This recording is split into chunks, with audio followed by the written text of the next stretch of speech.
Hello guys, good evening বলবো না good night বলবো? গুড ইভিনিং বলি। Good evening guys. তো এই দেখুন, এটা হচ্ছে আমার ড্রাগন গাছের ফ্লাওয়ার। আর এটা মনে হচ্ছে দুটো দুটো ফুল আছে। আমি ওই পাখিদের জন্য ঢেকে রেখেছি যাতে না মানে খেয়ে নিতে পারে। আর এই দুটো ফুলই কিন্তু কালকে কিন্তু ফুটে যাবে। আর ফুটলে এত সুন্দর লাগে না, আমরা দেখার মতো লাগে। আজকে তো দেখিয়ে দিলাম কুঁড়িটা, কালকে কিন্তু ফোটা ফুলতে দেখাবো। আর এই উচ্ছে গাছ দিয়ে পুরো মানে আমার বাগানটাকে ঢেকে রেখেছি, ড্রাগন গাছগুলোকে।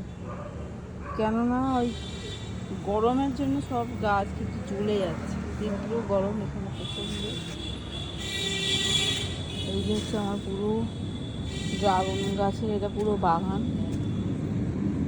এবার আগের বছরে আমার একটা গাছ ছিল, তাতে দুটো দুটো ফল হয়েছিল। আর এই বছর আশা করছি অনেকগুলো হবে। এটা হচ্ছে লঙ্কা গাছ, লঙ্কা গাছে অনেক ফুল এসছে। আর এইখানে এই দেখুন, এই গাছটাতে ড্রাগন অলরেডি ধরে গেছে এর আগে, কয়েকদিন আগে। এইখানে এই একটা, আর ওর নিচে আরেকটা, এই দুটো দুটো ধরেছে। ওইদিকে একটা ধরেছিল, ওটা এরকম ঝরে গেছে গরমের জন্য। আর এইটা হচ্ছে পুরো বাগানটায়, যে এইখানে একটা তরমুজ গাছ ছিল, ওটাকে ধরেছিল তরমুজ। অনেক গাছ না, গরমের জন্য আমার ড্রাগন গাছ নষ্ট হয়ে গেছে। যত যা তীব্র গরম, তার মধ্যে যতটুকু পারছি বাঁচিয়ে রেখেছি। আর ওইগুলো একদম নতুন, মানে গাছের ডাল কেটে কেটে বসানো হয়েছে। এই গাছটাও পুরনো গাছ, গত বছরের গাছ। দুটো গাছ আছে গত বছরের, বাকি সবই কিন্তু। আর এইগুলো সবই বলে রাখে আমার মায়ের হাতের গাছ।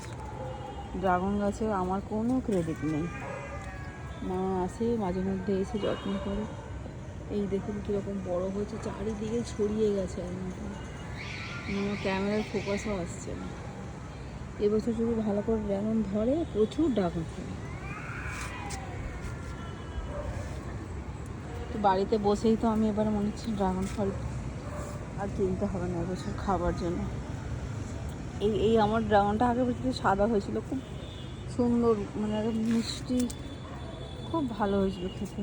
আর দেখুন মাঝখানে মাঝখানে যে নোটে শাক হয়ে আছে, নোটে শাকগুলো খুব সুন্দর খেতে। আমি সপ্তাহে একদিন করে কেটে কেটে নিলেই খেয়ে নিই। আর এই যে লঙ্কা গাছ, লঙ্কা দেখুন কত ফুল এসছে, অনেক ফুল এসছে। সাদা মানে কালো লঙ্কা না সাদা লঙ্কা বুঝতে পারছি না, ধরে তো একটা নাকি ভেতরে ভেতরে ধরেছে, অন্ধকারে বুঝতে পারছি না।